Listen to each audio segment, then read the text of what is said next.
కృష్ణ పరమాత్మ ఇదంతా విని చాలా సంతోషించి, అమ్మయ్య ఈ సంకటం నుంచి బయటపడ్డాను అంతే చాలు, అపనింద నుంచి బయటపడ్డాను అంతే చాలు. కానీ నేను కాబట్టి ఇంత కష్టపడి బయటికి వచ్చాను. ఒక సామాన్యమైనటువంటి మనుష్యుడు తెలిసో తెలియకో భాద్రపద మాసంలో వచ్చే శుక్లపక్ష చవితి నాడు చంద్రుణ్ణి చూస్తే, ఇటువంటి అపనింద వస్తే, ఇటువంటి సంకట స్థితిలో పడిపోతే అసలు ఆయన ఎలా బయటికి వస్తాడు? ఆ వ్యక్తి శక్తి ఎలా సరిపోతుంది?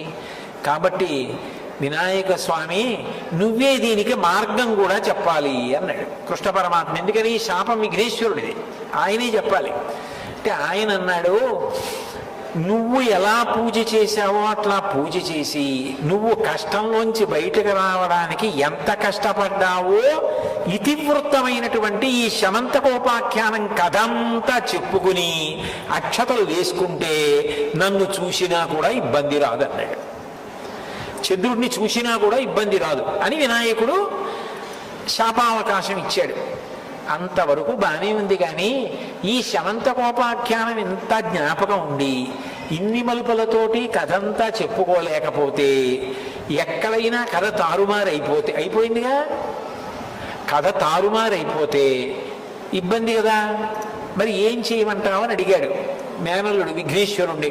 కృష్ణ పరమాత్మ అడిగితే విఘ్నేశ్వరుడు అన్నాడు, ఈ కథంతా చెప్పుకోలేకపోయినా, ఈ కథంతా జ్ఞాపకం ఉండకపోయినా అసలు శమంతకమణి నీది అని ఒకనాడు అన్నదే జాంబవతి. ఆవిడ నిన్ను చూసి సంతోషంతో ఏ శ్లోకం చెప్పిందో ఆ ఒక్క శ్లోకం చెప్పుకొని అక్షతలు వేసుకుంటే చాలు. సింహప్రసేన మమధీహి సింహో జాంబవతాహతః సుకుమారక మారుధీహి తవ హ్యేషాస్యమంతకః నీ అని ఆ శ్లోకంలో ఉంది. కాబట్టి ఆ శ్లోకం ఒక్కటి చెప్పుకొని అక్షతలు వేసుకున్న వాళ్ళకి వినాయకమణి నేను దక్కుతాను, కృష్ణమణి నువ్వు దక్కుతావు, చంద్రమణి ఆయన దక్కుతాడు.